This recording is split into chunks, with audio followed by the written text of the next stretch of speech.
بيبدأ الفيلم ببنت اسمها كليريك عندها قوة خارقة بتحاول تهرب من الشرطة، وكليريك قوتها الخارقة بتقدر تفتح بوابات تتنقل بها من مكان لمكان، والشرطة بتقبض على أي حد عنده قوة وبتسميهم المتحولون. لما بتهرب بيظهر مجموعة من 3 متحولين صحاب بيجمعوا كل المتحولين علشان يبقوا فرقة واحدة بقيادة جوهان. وجوهان قوته إنه بيقدر يتبع الآثار وبيسمع الأصوات من على بعد، ومعاه صديقه الصدوق ماركوس اللي بيقدر يطلع ضوء ابيض شديد من ايده وفي نفس الوقت حراره. والاخيره لوران حبيبه ماركوس اللي بتقدر تتحكم في اي حاجه حديد او مغناطيس. لما بيعرفوا مكانها وبيهدوها علشان تنضم ليهم وتبقى معاهم في نفس الفريق، الشرطه بتحضر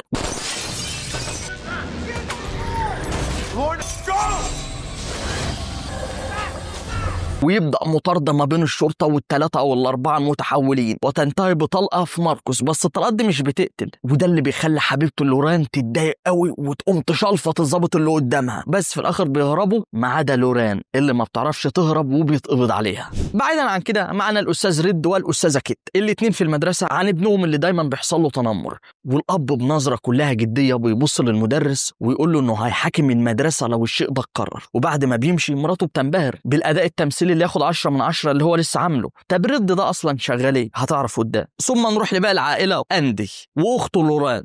بعدين بنشوف ريد اللي بيروح للورا بعد ما اتمسكت، ونعرف ان ريد شغلانته بيحقق مع المتحولين وبيقبض عليهم. يعني هو اكتر واحد بيكره المتحولين. لما بيقرب لها بيبقى شكله عايز يساعدها، وشكله ان هو برضه مش ضد المتحولين قوي، لدرجه ان هو بيخاطر بنفسه وبيدخل لها الاوضه ومش همه اذا كانت تقدر تاذيه ولا لا. وفعلا بتاذيه لانه مركب مسامير في رجليه وهي بتقدر تتحكم فيها، بس هي بتوري له انها تقدر تاذيه بس مش هتعمل كده. ولكن لما بيطلع ملف فيه معلومات سريه عنها بتدمر الدنيا. هل الملف ده موجود في ايه؟ هنعرف. المهم لوران كانت رايحه حفله بتاع صحابها ورايحه تقابل حبيبها، فاندي بيقول لها انا جاي معاكي لانه ليس لديها اصدقاء ولوحده، فبتعطف على حاله اخوها وبيروحوا الاثنين سوا للحفله. هي طبعا بتقابل حبيبها وهو بيبقى قاعد لوحده لحد ما المتنمرين بييجوا ويوصلوا له وبياخدوه الاوضه لوحدهم لان كان اشتكاهم للمدير بتاع المدرسه، ويبداوا يعذبوه بميه سخنه بتنزل عليه. المهم مع كتر التعذيب والضغط اللي بيحصل بتبدا القوه بتاعت اندي لاول مره تتفجر وتظهر، وكانت من اقوى القوات الموجوده في المسلسل لانها بتبقى هتهد المكان كله. اخته لوران بتحاول تجري تساعده، ويظهر ان هي كمان عندها قوه خارقه بس محدش يعرف من اهلها،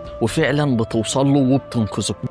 بنرجع بقى للرجاله بتاعتنا. ماركوس مدعي على حبيبته لورا وعايز يروح السجن يحررها ناو، بس ما يقدروش. البنت اللي بتفتح بوابات تعبانه، وغير كده هي عمرها ما راحت السجن، ما ينفعش تروح اماكن هي ما تعرفهاش. نرجع لولادنا. اندي ولوران اتسجلوا بالفيديو وتعرفوا ان هم صحاب المشكله، ونزل عليهم اشد العقوبات لانهم متحولين. امهم اساسا في صدمه، هي ما تعرفش ان عيالها متحولين، ده جوزها دايما بيحارب المتحولين. الولاد نفسهم مصدومين ان هم متحولين وعندهم قوه خارقه، لان العالم اللي احنا فيه البشر العاديين بيحاكموا المتحولين بأشد الأحكام وبتوصل للقتل يا السجن مدى الحياة لو انت بس متحول. وده ايه السبب هتعرف في الحلقات الجاية. بس اللي نعرفه ان البنت عارفة ان عندها قوة خارقة من 3 سنين، بس ما قالش لحد من اهلها عشان كان خايفة. حتى فكرت امها، قالت لها فاكرة الحادثة اللي انت كنت فاكرة ان احنا اتناقضنا بمعجزة؟ مش معجزة، ده انا اللي استخدمت قوتي. هنا الشرطة من مكان اعلى من الاف بي اي بيوصل علشان يقبض على الاولاد. الام طبعا بتدافع عن ولادها بس بتتزق، والاهانة دي ابنها بيشوفها، وده اللي بيخلي المشاعر بتاعته تتضارب وتبدأ قوته انها تشتغل. ولكن اخته بتحاول تهديه عشان كلهم يهربوا، وفعلا بيركبوا العربية ويهربوا. بيوصلوا عند كابينة بتاع التليفون، وكيت بتكلم جوزها ريد وتعرفوا ان ولاده الاثنين متحولين. بياخد الصدمة في الاول بس هو مش عارف يتصرف ازاي، فبيقرروا انهم هيتقابلوا في مطعم. وفي المطعم بيقول ان مش مهم الشغلانة بتاعته، مش مهم كل السنين اللي قضاها انه يحارب المتحولين، كل ده هو مش محتاجه قصاد عيلته، وهيعمل اي حاجة علشان ينقذهم. وان بسبب شغله والخبرة اللي خدها عارف ان في شخص بيقدر يهرب المتحولين، ولكن محتاج ملف الشخص ده من المكتب بتاعه اللي كان شغال فيه. اصل مش هيقدر يرجع المكتب دلوقتي وبقى هو مطالب ومراته مطالبة وولاده. فاتسحب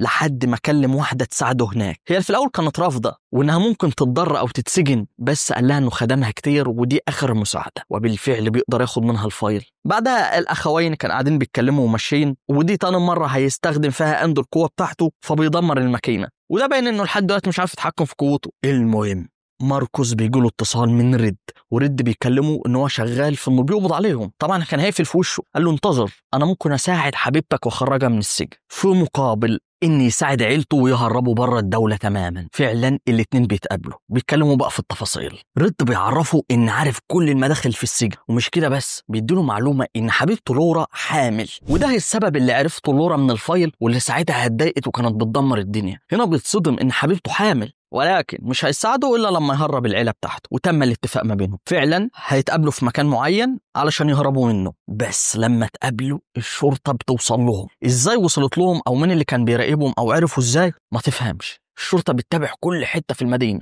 كانوا على وشك انهم يتمسكوا، بس صاحب ماركوس جوهان والبت المتحوله بيوصلوا في الوقت المناسب وبيحاولوا يهربوا، وكل واحد بيستخدم قوته، والبتاعات الغريبه اللي بتهاجمهم دي ما بتتكسرش ولا بتبوظ، لحد في الاخر كليريك بتحاول تفتح بوابه وتهربهم كلهم، بس هي على اخر طاقتها مش قادره. وفي اللي بيدافع كله بيهرب وكله بينط ما عدا الاب اللي بياخد طلقه في الاخر وبيتمسك، والباقيين بيتنقلوا، وبتنتهي الحلقه. الحلقة التانية بيجي لنا فلاش باك كده أيام زمان قبل ما الحوارات دي كلها تحصل. العائلة كانوا بيلعبوا بولينج مع بعض، ولكن كان في بنت متحولة كان الكل عمال يتنمر عليها، ولما استخدمت قوتها غصب عنها هنا بقى كانت الشرطة هتمسكها وتوديها في 60 داهية، لحد ما الأب بيروح لأبوها ويعرفوا إنهم لازم يمشوا من المكان. بس البنت بنته عندها قوة خارقة بس مخبية على الأهل، فحست بالإهانة ليه يمشوا عشان بس عندهم قوة. فجدتها كان بتبص على الموقف ومستغرب. أنا جبت جدتها عشان تعرف إن دي جدتها لها دور. طبعا عايزين يرجعوا علشان يجيبوا الأب من المكان اللي هربوا منه، بس كليريك بعد ما فتحت البوابة اتدشملت.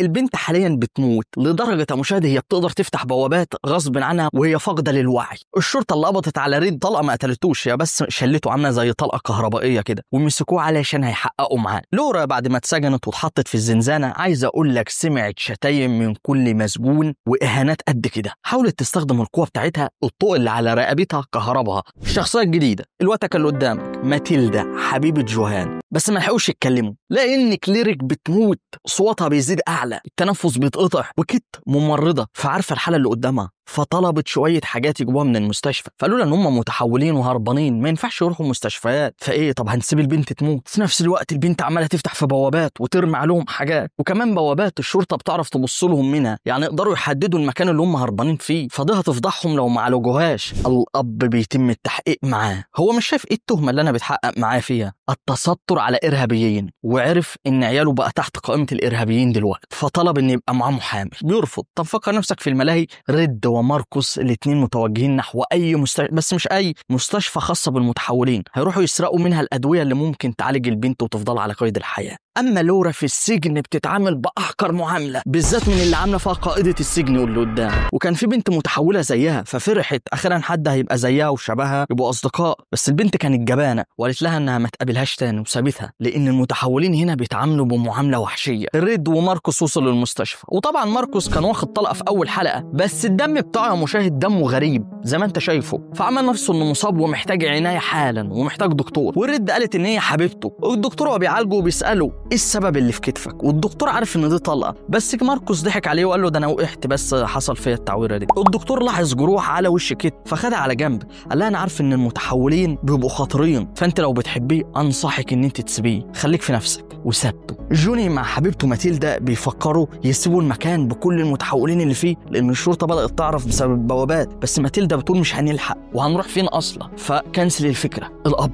لسه بيتحقق معاه، والظابط قال له بص انا عارف انها عيلتك وانت مهتم بيها. ويبدا الظابط يحكي ان كان عنده بنت اسمها لويس، كان عندها 7 سنين واتقتلت قدام عينه، فهو عارف الفقد وحب الابناء عامل ازاي، بس لازم يساعد الدوله كله عشان الدوله. كيت بتلبس اللبس بتاع الممرضات وكانها ممرضه في المستشفى، وبتبدا تسرق الادويه وبتبدا تخرج، بس وهي بتخرج بتشوف الدكتور بيكلم ظابط، فحست بالخطر وانه هيبلغ عنه، فراحت على طول لماركوس علشان يهربوا من المستشفى.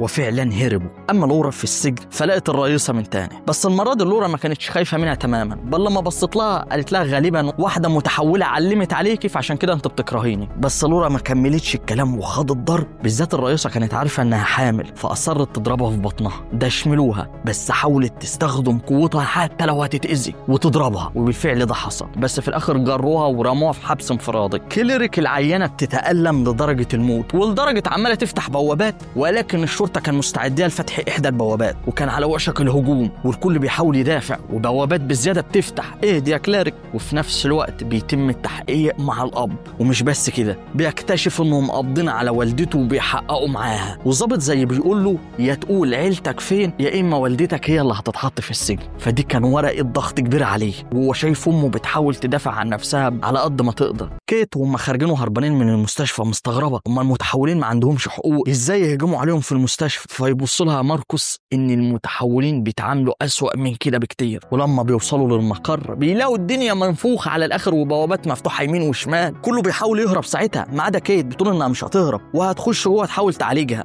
لانها الوحيده اللي هتعرف تعمل ده. فعلا بتهرب بكل حظ لحد ما بتوصل لها ترشقها بالحقنه. كليريك الحمد لله هدت وقفلت البوابات بتاعتها والدنيا بقت زي الفل، والبنت بقينا نعالجها دلوقتي. اما الاب اللي محبوس في لحظه يأس جاله امل، قال له ظابط انا عارف تحقيقاتك وعارف ان انت ما عندكش اي حاجه وحاسس باليأس، اخرك تعمل ايه؟ هتحبسني؟ القضيه راحت في داهيه، علشان اقول على المعلومات ليا شروطي، تجيب له محامي، عيلتي تخرج براءه، انا اللي هشيل كل المصايب وانا اللي هتحبس، هما مالهمش علاقه. وبدا يحط شروطه بنفسه، ولكن هيساعد الشرطه علشان يقبض على كل المتحولين. في دكتور مش هيظهر في اخر الحلقه بص على جريمه حصلت سنه الستينات، وكان رابط الجريمه دي بالفيديو اللي الواد اندي دمر في الصاله الرياضيه وكانه مهتم بيه. والحلقه بتنتهي. الحلقه الثالثه بتبدا بنبذه صغيره عن علاقه لورا بماركوس، وبتقول له القوه بتاعتك اول لما جات لك انت استخدمتها ازاي او ايه الحيله اللي انت بتعملها، ووريته انها حاطه الاكسسوارات اللي في دراعاتها وفي رجليها علشان بتقدر تطير بطريقه ساحره مبهره انا وهو اتسحرنا فيها. اما هو قوته اول ما اكتشفها ما عملش اي حاجه غير جمع شويه ازاز وعمل الانعكاسات برضه شكلها حلو بس مش في جمدان لورا. بعدين نخرج من احلامها ونرجع لارض الواقع. بيدخل عليها الضابط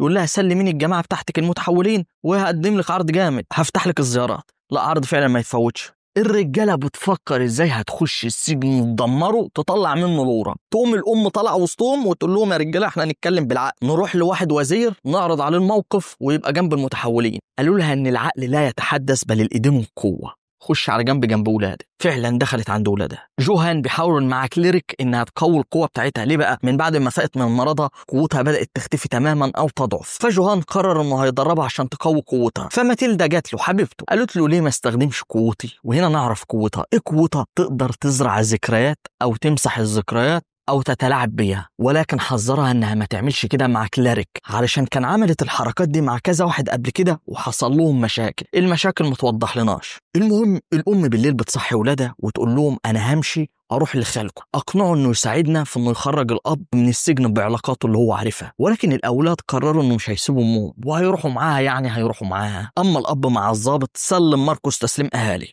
وعرفوا مين ماركوس وإن هو الإيد اليمين للقائد جوهان. القائد جوهان بيحاول يدرب كليريك على قوتها وبيحفزها، بيقول لها ان القوه بتيجي من المشاعر. شوفي ايه اكتر حاجه انت بتحبيها وانك ممكن تتخلى عنها لو ما استخدمتش القوه، ساعتها القوه تشتغل. كليريك بتقول ان ما عندهاش حاجه بتحبها، بتحب سندوتش المربى، وده انا مش عارفه هي افيه قالته ولا ده حقيقه ولا ايه، بس دمه تقيل. ولكن اثناء تدريبه بيقدر يبص بقوته ويعرف ان الام هربت بولادها، فلما بيجري على الأوضة بتاعتها ما بيلاقيهاش فعلا وكده هربت، بس بيعرف إنها هربت عشان تحاول تساعد الأب مساعدة دبلوماسية، وهو عارف الأشكال بتاعت البشر ما بيجيش معاهم الدبلوماسية أبدا. فقال لماركوس إن لازم يروحوا لها ويساعدوها. ليه؟ أصل هي لو اتقبضت عليها هيعرفوا المخبأ بتاع المتحولين وساعتها كل المتحولين هيتسجنوا وكلهم هيبقى جنب لورا مش ينقذوها، فماركوس هيساعده. الأولاد بيمشوا في المدينة، أي نعم ما معهمش فلوس كلهم فقراء، فالابن بيقول إيه المشكلة ما ندمرهم وندمر الدنيا زي ما بيعاملونا وحش، وبيكرر يدمر بتاعات كده بيبقى فيها كوينات وياخد الفلوس منها، ويبان ان الابن شكله عنده حاجات عدائيه شكلها تظهر في باقي المسلسل.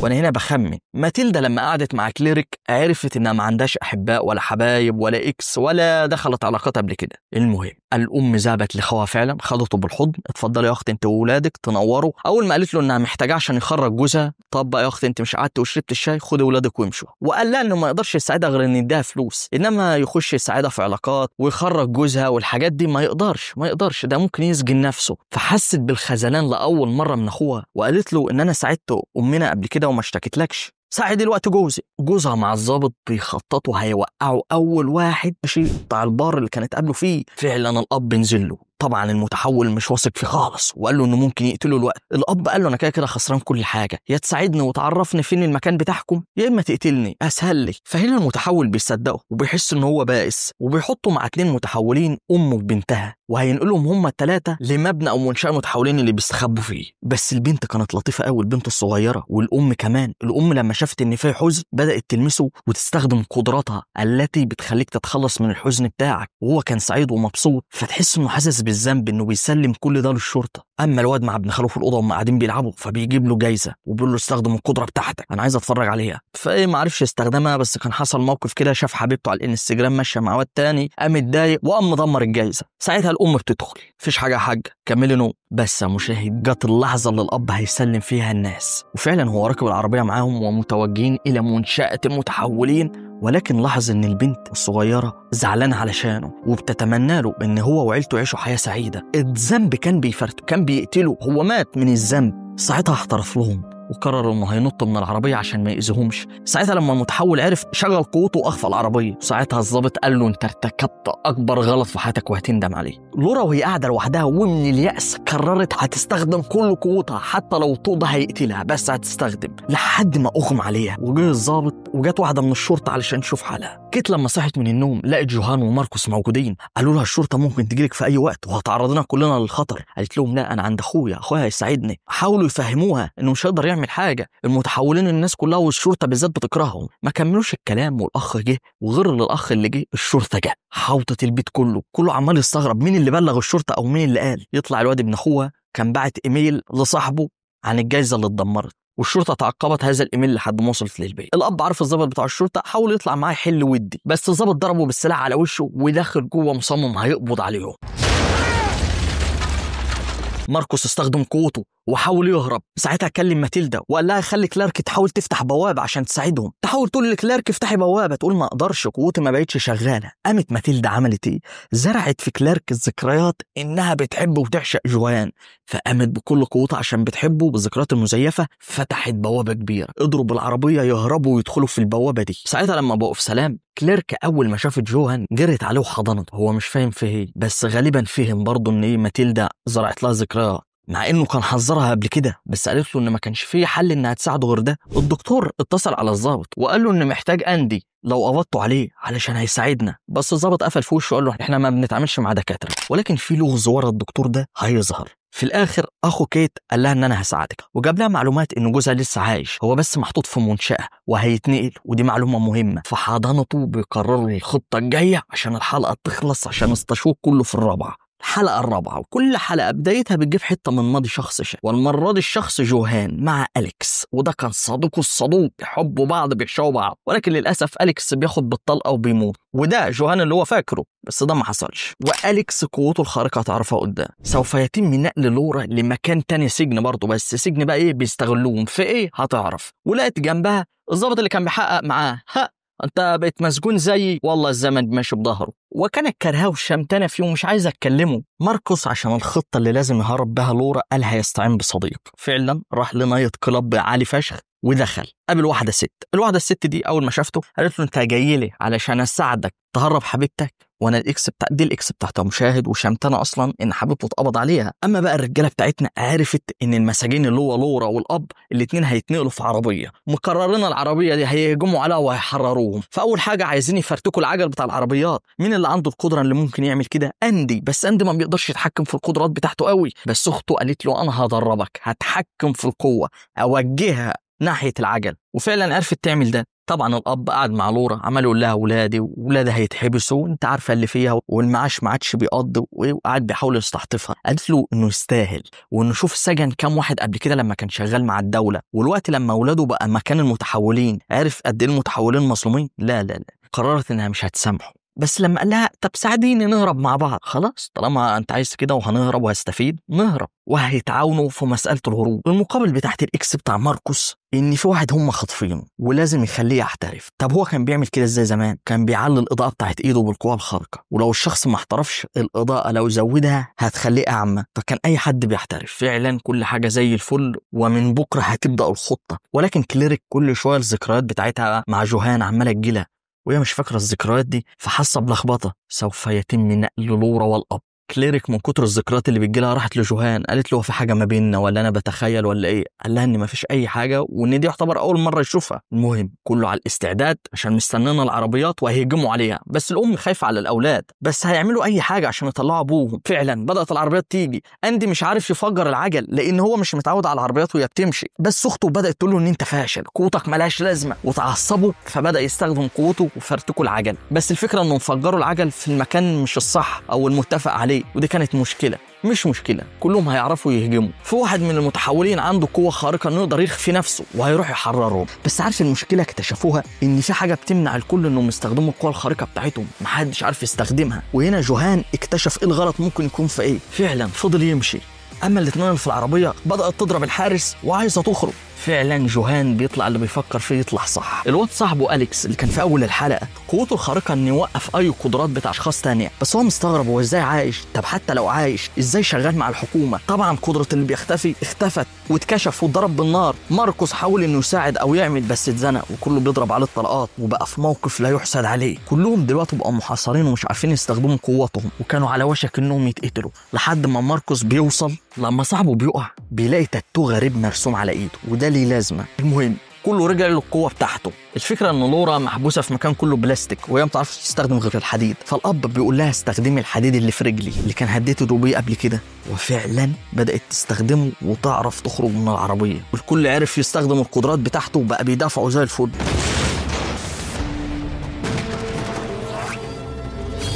بعد ما هربوا البنت قدرت تفتح البوابة بسرعة، كلهم دخلوا جوه البوابة وبيجروا وبيهربوا.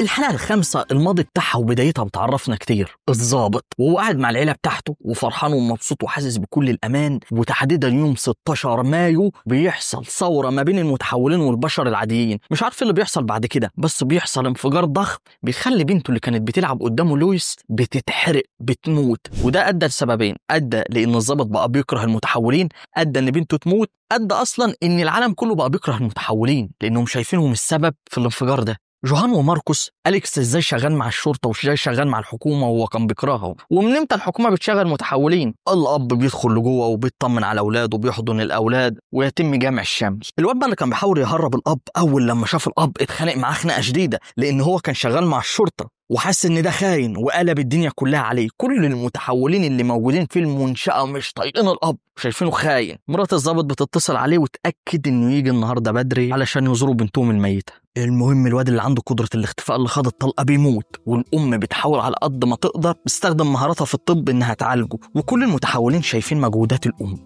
والأب عشان يبين حسن نيته ان خلاص ما بقاش يخونهم قرر انه هيساعدهم ويفك لهم كل الشفرات بتاعت ما هم الوقت بيراقبوا الشرطة، فأي كلام الشرطة بتقول هو بيعرف يفكه. لورا وهي راكبة العربية مع حبيبها ماركوس طلعوا عليها الشرطة، هي فرحت ما صدقت، بالذات هذا الأقرع عايزة تنتقم منه، فرحت عشان تهاجمهم وخطفتهم ولفت حوالين رقبته طوق زي اللي عملوا معاها بالظبط. في نفس الوقت الأم زي ما هي بتحاول تساعد الواد اللي واخد الطلقة وعايزة تخرج الطلقة من بطنه. الضابط كل شوية يفتكر بنته وحكى لهم عن بنته اللي ماتت وليه هو بيكره المتحولين. قالوا له نصحت المظاهرة في متحولين ماتوا برضه، فازاي كنا هنأذي متحولين زينا؟ ولكن هو مش فارق له أي حاجة، بس هو صعبان عليهم وصعبان عليهم برضه بنته اللي ماتت والمأساة اللي عايشها. الأب قرر يضحي بنفسه تضحية نص ونص، إنه هينزل في الشارع فالشرطة تشوفه وتمشي وراه وتنسى خالص حوار المنشأة واللي في المنشأة يحاولوا يهربوا، يعني بيشتت الانتباه، وده علشان يثبت للمتحولين ان هو مش خاين وانه معاهم. وفعلا بدأ يعمل كده والكاميرات بتصوره. بس كان في اتفاق ما بين الأب والمتحول اللي شايفه خاين ان بعد ما يخلص كده يكشف نفسه للحكومة وتدور عليه يجي ياخده عشان يهربه. المهم بدأ يمشي في الشوارع والكاميرات بتاعت المراقبة تترصد ليه وكشفته. الأم قدرت تطلع الطلقة بس قطعت شريان بالغلط، في دم عمال ينزل والمتحول شكله هيموت، بس البنت بتحاول تستخدم القوة بتاعتها توقف النزيف، والأم معاها بتحاول تخيطه، وبعد كفاح بينقذوه، وكل المتحولين الباقيين بيشوفوا كفاح الام عشان تفضل تخلي واحد عايش فبيحترموها. الاب بعد ما خلص مهمته والشرطه بقت بتدور عليه، بيدور على المتحول اللي هيهربه بس ما لقوهوش. هو غدر بيه ولا ايه؟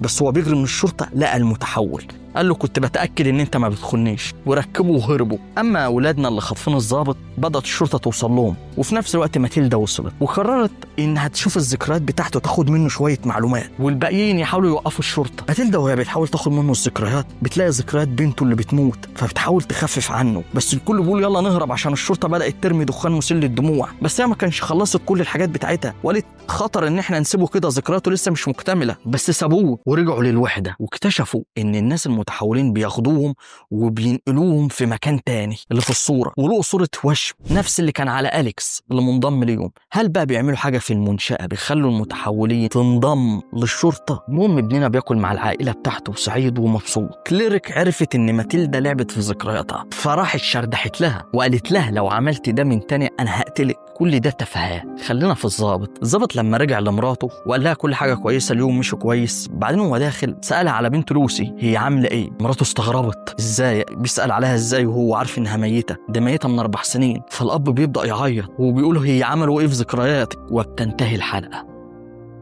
الحلقة السادسة بواد اسمه ماتريس بيحاول يقرب من لوران، قوته ملهاش لازمة، عن وهم يوهم لك أي حاجة إنك تشوفها. كلاريك بتحس إنها بواب عمارة، افتح لنا بوابة يا كلاريك، افتح لنا بوابة يا كلاريك. وكده من بعد حوار لعب الذاكرة مش طايقاهم، سابتهم ومشت. الفرقة بتقرر هتروح المبنى المجهول تسرق منه البيانات، بس بما إن اللي بتفتح البوابات مشت فأندي هو اللي هيكسر الحيطة للمبنى ويدخلهم جوه. طبعا بعد الضابط آخر حاجة حصلت له كان احتمال مش هيشتغل تاني، بس لولا اتصل على الدكتور. الكل متوجه لعملية سرقة البيانات، وريد بيحاول يقرب من أندي ويبان إن أندي بيحب قوته في التحطيم وإن الواد ده شراني. بس العربية بتوقفها شرطة في تفتيش في كمين وهيتكشفوا، بس ماركوس بيمتص كل الضوء اللي في العربية وبيعرفوا بشق الأنفس إنهم يهربوا ويستخبوا في الضلمة. في جلسة ما بين ماركوس والأب نعرف يعني شوية عن حزن عن ماركوس فرحان إن الأب بيوجه ابنه، لأن ماركوس كان أبوه تخلى عنه وطرده لما عرف إن هو متحول، وماركوس حبيبته هتخلف قريب وعايز يحطل ابنه اللي هو اتحرم منه.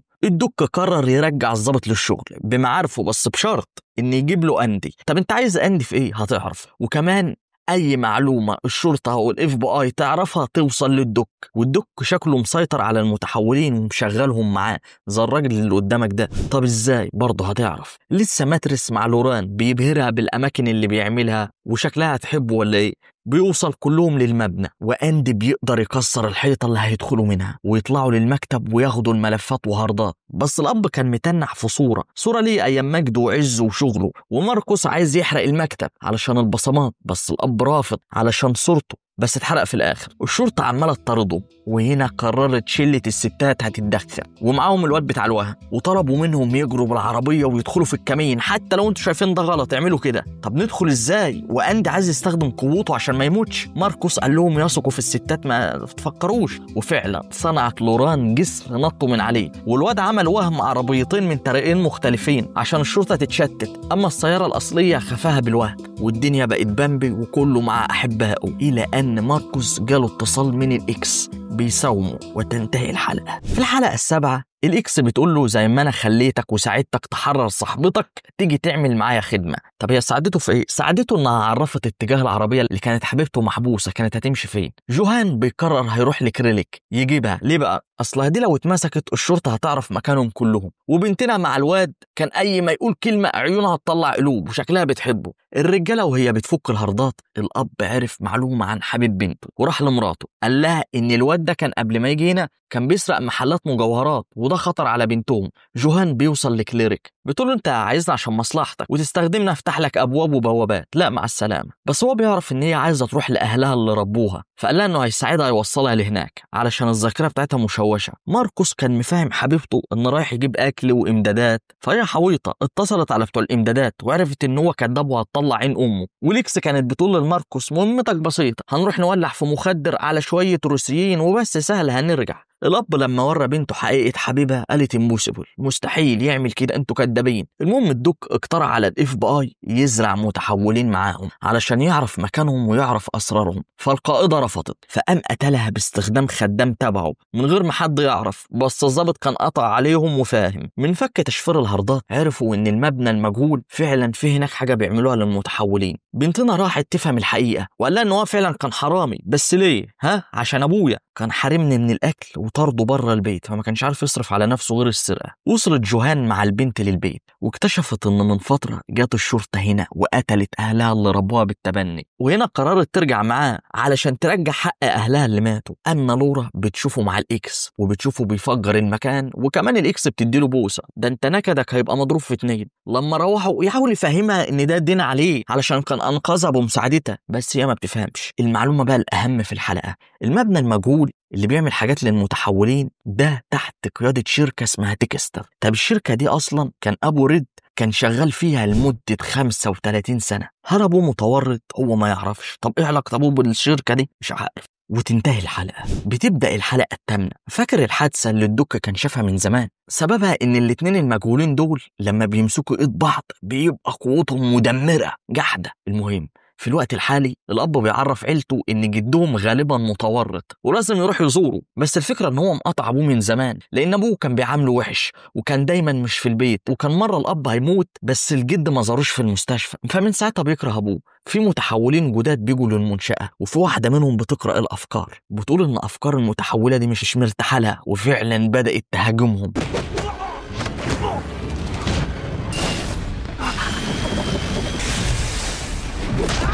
لحد ما بتتكتف وبتتاخد أسيرة.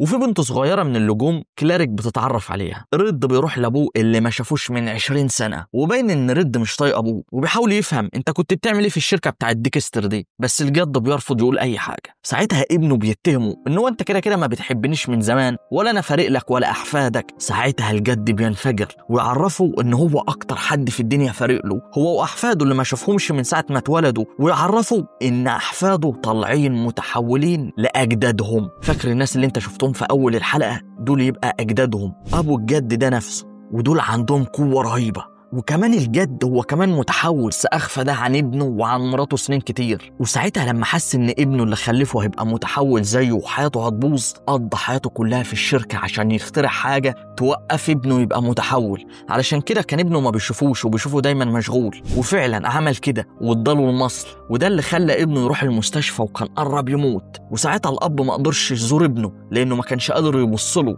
الابن بيعرف كل تضحيات الاب، بس بيعرف اهم حاجة ان العيال وارثين نفس قوة أجدادهم. البنت بيقدروا يحقنوها ويربطوها ويعرفوا ذكرياتها ويعرفوا مكان المتحولين اللي الدك بيعمل عليهم أبحاث، وإن الدكتور هو اللي زرع البنت دي وسطيهم بمخدر معين، والدكتور حاليا راح لبيت الجد. فالجد عشان ينقذ ابنه بينزل تحت وبيقابل الدك، فالدكتور عايز يبحث فوق، فالجد بيشغل قوته ويفجر الدنيا، وساعتها بياخد طلقتين ويموت. الكل بيبقى حزين، والاب بيروح البيت ويحضن مراته من كل المفاجآت، والاتنين بيمسكوا ايد بعض الاخوات بس قوته مش بتتفعل. وتنتهي الحلقة. تدخل الحلقة التاسعة بأول تلامس ايدين للاخوات، ده كان من سنة فاتت، وساعتها حسوا حاجة غريبة ما كانش عارفين اللي فيها. فالأولاد دلوقتي لما عرفوا قصة أجدادهم وعرفوا القوة دي جابوها منين، فكان عايزين يجربوا قوة التلامس دي. كل اللي في المنشأة قرروا هيروحوا يعملوا هجوم على المبنى المجهول ويحرروا المتحولين اللي فيه. المهم الأب والأم عشان عايزين يتأكدوا هل عيالهم دول خدوا قوة التلامس دي ولا لأ، فبيقرروا الاتنين يمسكوا ايد بعض،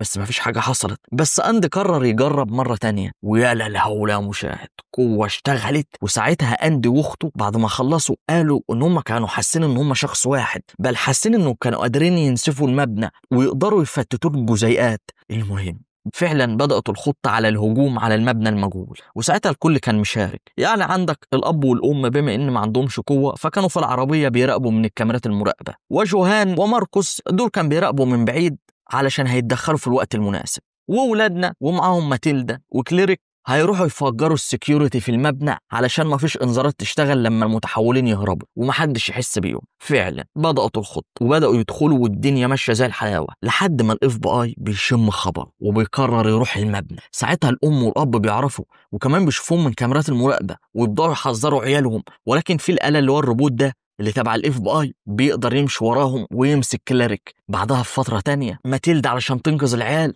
بتقفل عليهم الباب وتضحي بنفسها وتتقبض عليها. اللي بره لما بيلاقوا الدنيا كده فبيهربوا، مش عشان هم واطيين بل عشان يقدروا ينقذوهم بعدين. الاخوين بيتحبسوا تحت في الجراج، ما بيبقاش قدامهم مكان للهروب، والاف بي اي بيقرب منهم، فبيقرروا يستخدموا قوتهم وهم فعلا هيفجروا الدنيا. بس اخوه بيوقف الدنيا على اخر لحظه، لو دمرنا المبنى من تحت هيقع وفي ناس كتير هتموت، وهو مش عايز يعمل ده. وفعلا بيتقبض عليهم والام بتشوفهم وهي عايزه تروح تنقذهم، بس الاب بيوقف وتنتهي الحلقه.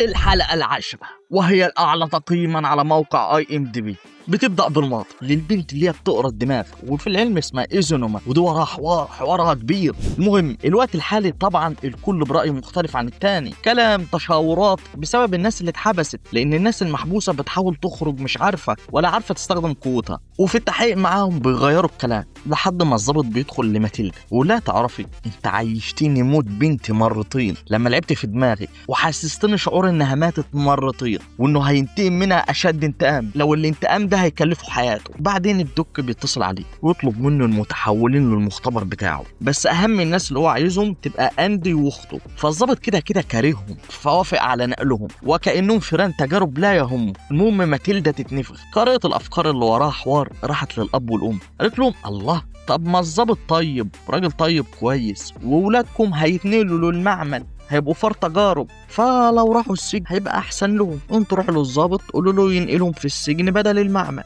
قعدوا يقلبوا الكلام كده واقتنعوا. الدك جاب اندي واخته ومهتم بيهم قوي عن باقي المتحولين، وطبعا وشه اتدمر من الانفجار كان بتاع الجد. المهم قرر يحطهم في اوضه اختبارات، والاوضه دي مستحيل تتحطم او تتكسر او اي حاجه فيها تتاذي، وفيها مستشعرات قوه تقدر تقيس قوه المتحول، وقال لهم يشغلوا قوه اللمس اللي هي تحت الدمج لما بيدمجوا قوتهم، بس هم طبعا بيرفضوا فبيقوم يكهربوا. بتحت الافكار راحت لباقي الرجاله قالت لهم شوفوا يا رجاله كنت قاعده كده لقيتني سمعت الاب والام بيقولوا انهم هيروحوا يتفاوضوا مع الضابط، ولم تذكر ان هي اصلا صاحبه الفكره بل بتوقع ما بينهم. ولكن جوهان قال دي فكره جميله، لو تم التفاوض واولادنا وهم راجعين من المختبر هوب نهجم هوب نخرجهم من العربيات. فعلا راح للضابط ومراته وكان معاه مسدس، فالضابط رد قال له وانت عشان معاك مسدس بتهددني؟ قال له لا انا بتكلم اب الاب، وانت اكتر واحد عارف معنى انك تفقد ابنك وان عياله دلوقتي زي فران التجارب، وحاول ان انت تساعدهم. بعيدا عن الصعبانيات الولاد المحبوسين مش فاهم ليه الدك عايزهم يدمجوا القدرات بتاعتهم، بس فتح لهم التلفزيون تاني وقال لهم ادمجوا، طبعا برضه بيرفضوا، حتى لو هيتقتلوا هيرفضوا. فقام جاب لهم ديكليريك وماتيلدا وقال انه هيقتلهم لو ما عملوش كده. ماتيلدا قالت ان ده كلام تهويش وقالت لهم ما يسمعوش كلامه.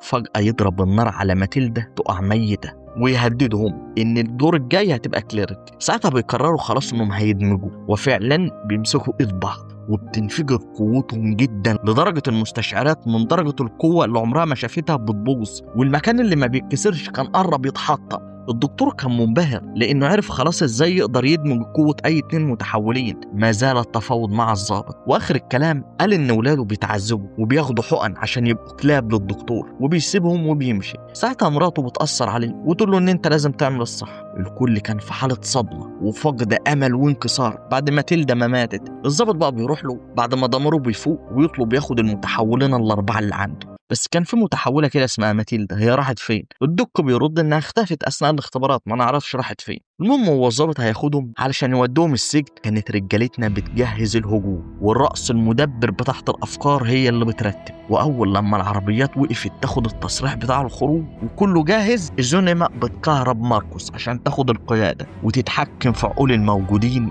وتعمل اللي على كيفها.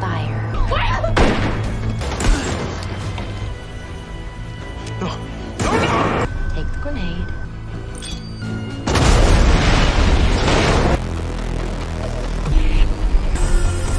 Fire. Fire. Fire. Fire. Fire. Listen, girls. The fun's just starting.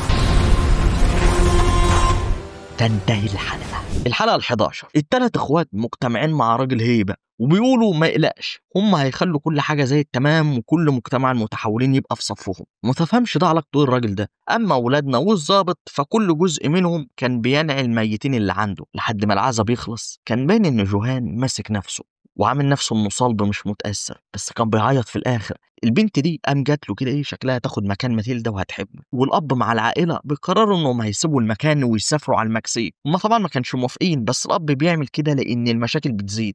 المهم الثلاثه الاخوه بيجوا المنشاه ويقولوا لكل المتحولين كفايه كده، كفايه خوف من البشر، وليه احنا اللي ما نهجمش عليهم، احنا مش اقل منهم. وكلام من ده قام زعزع وحرك المعظم وخلى كل المتحولين يتقسموا نصين. وعرضت كمان الفكرة على جوهان، اللي هو جوهان أصلا عايز ينتقم من موت ماتيلدا، بس جوهان قال هيستخدم عقله ويستنى شوية ويفكر. أخت أندي شافت فعلا إنهم لازم يسيبوا المنشأة، أصل اللي بتقرا الأفكار دي ممكن تلعب في دماغ أندي عشان تتحكم في قوته. فعلا بيبدأوا يجهزوا في الحاجة علشان هيمشوا. بيحاول ماركوس يقول لهم إنهم محتاجينهم، بس الأب كان خلاص واخد القرار. الدك بيوري الضابط اللي اكتشفه مع الاتنين المتحولين اللي هيقدر يدمج قوتهم زي ما أندي وأخته بيدمجوا قوتهم. بتوصل العائلة للمكان اللي هيهربوا منه على المكسيك، وكان هناك بقى حبيب لورين لأنه كان يسافر من زمان، بس أنا نسيت أقول. بس وهو أندي قاعد لوحده، واحدة من الإخوات بتيجي بتلعب في عقله تقول له اسمع علاء، انت كبير، لو انت عايز ما تهربش ما تهربش، لو عايز تحارب حارب البشر ودعواكم، اهلك ما يقولولكش تعمل ايه ولا يفرضوا عليك شيء، انت كبير. واختها التانية برضه بتاع قارئة الافكار راحت للورا وبتقومها انها تحارب البشر، بتقول لها عشان تحمي ابنك اللي جاي في الطريق لازم تعملي له حياة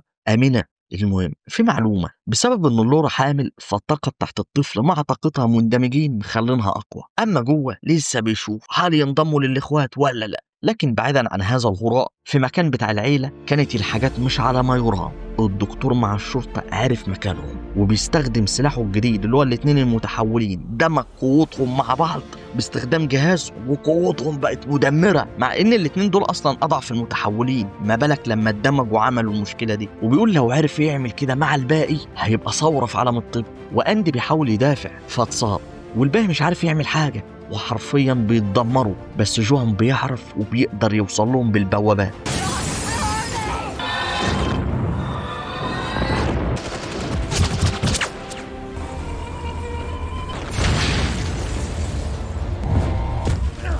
وبعدين بيقدروا يهربوا للغابة، بس جوهان بيعرف ان العربية اتمسكت، بس واحدة من الاخوات بتتحكم في دماغ أندي وتقول له اسمع يالا تعالى للمكان ده. فعلا بيروح وبينقذوهم. الدك كان قاعد مع الوزير بيعرض عليه فكرة الاندماج، وان دي فكرة كده بص هتمحي وتدمر المتحولين. فالوزير قال له ماشي اتس اوكي، انا اقدر ابيح لك القانون ان انت تمسح المتحولين، محدش هيقول لك تلت التلاتة كام، بس اهم حاجة عايزين دعم. واقترح عليه يروح لولاية تانية يقابل السيناتور هناك، والسيناتور بيترشح للانتخابات وهيمول المشروع.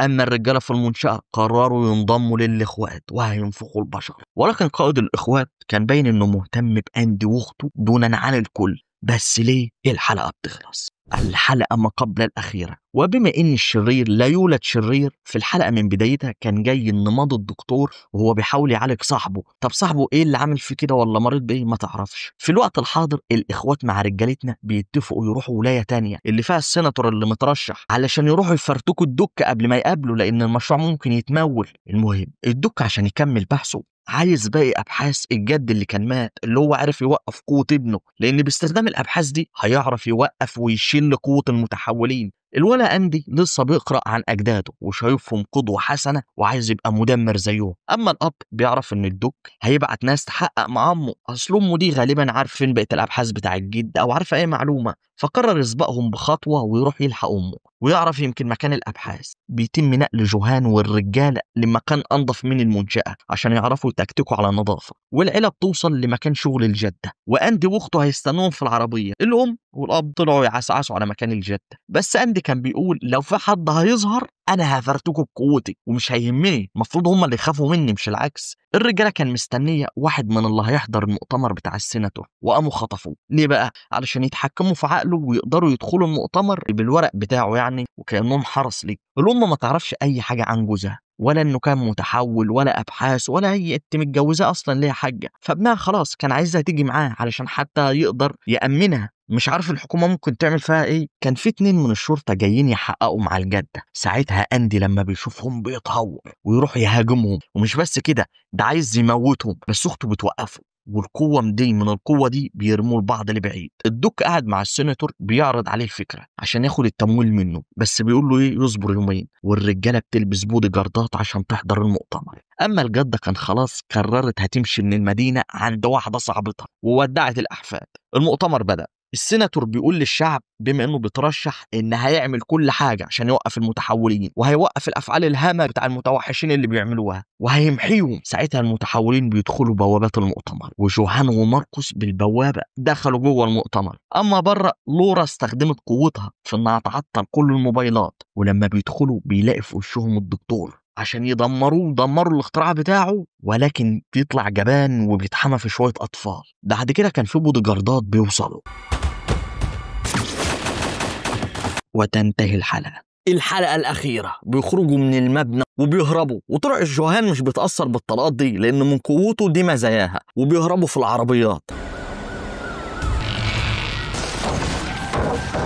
الشرطة بتقدر تجيب 2 عندهم مستشعر قوي بيعرفوا فين المنشأة تحت المتحولين، والأخت بتقول للورا لازم تدمر الدك عشان نعيش بسلام بقى وابنك يعيش بسلام. المتحولين اللي بيتبعوا الآثار قالوا للظابط المنشأة موجودة هنا، إنما الظباط الباقيين بيقولوا يا ظابط ما ينفعش ندخل، المكان ده فيه تسمم وإشعاعات، أكيد ما فيش مكان هنا. فالظابط قال يا ولادي الإيه اللي هو إحنا عشان كده عمرنا ما دورنا على المخبأ هنا عشان الإشعاعات. وساعتها رئيس الوزراء رن وقال له تجيبهم لي وتجيب المتحولين وتدمر الدنيا حتى لو ايه تعمل اللازم. فقام امر الضابط انهم يدخلوا. المنشأة عرفت فبدأت بسرعة تعمل اخلاء، وكله بيحاول يجري، والناس اللي بتروح تدمر الهاردات اللي عليها المعلومات. جون وماركوس عرفوا ان لورا راحت تقتل الدك، وهم اصلا ضد القتل وكمان خايفين على لورا. بتبدأ الاخلاءات وفي بيهرب بالعربية، بس لسه في متحولين مفيش وقت يهربوا. فالخطة كان كالآتي: الأب بياخد 4 متحولين يلهبوهم الشرطة لما توصل، والباقي يحاول يهرب، بس المنشأة معمولة من مادة مش بتتكسر. فقام جه متحول غير المادة، والتاني استخدم قوته عشان يكسر الحيطة. أما الأب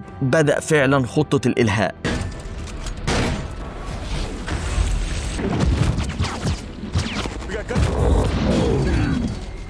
السيناتور والدك على الطيارة اللي بنتنا هتموتهم، والدك كان بيقول إن أخوه كان على وشك الموت بسبب مرض أصابه من أحد المتحولين. فعرفنا هو ليه بيكره المتحولين. ما قلت لك ما فيش شرير بيولد شرير. المهم فعلا الضابط استخدم المتحولين الدمج يدمروا المبنى، وكان على وشك المبنى يبقى قطع ويتدمر. أندي واخته في اللحظة دي بعد ما الكل هرب قالوا إنهم هيدمروا المبنى عشان الشرطة ما تعرفش مكان الفتحة واتجاه الهروب. وفعلا بعد ما الأم وافقت بالعافية بيمسكوا ايد بعض ويقرروا يدمروا المبنى بالمتحولين اللي فيه.